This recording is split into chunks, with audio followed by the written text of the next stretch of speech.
So yeah, YouTube, this is a new age power bank. I got this yesterday, and this is the box.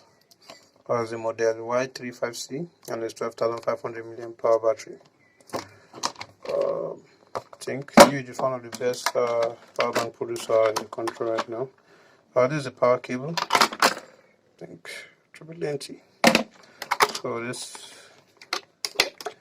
is the power bank itself. It's kind of hard. Alright, so this is the power bank. It feels rough on the hand, so you can even hear the noise. It's rough on the palm. So it's 12,500 milliamp with an output of 2.1. Right. It has 2 ports, can charge up to 2 devices at a time. It's an input. This is the switch. This is the indicator. So I got it yesterday, I've charged it, and it's full now. I haven't tested it yet.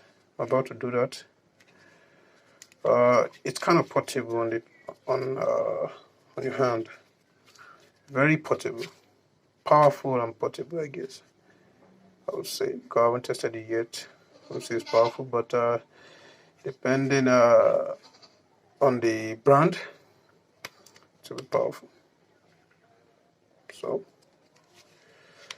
I'll go for a price tag of 5,500 naira here in Nigeria. The price might differ in your location. Give this video a thumbs up, subscribe if you haven't.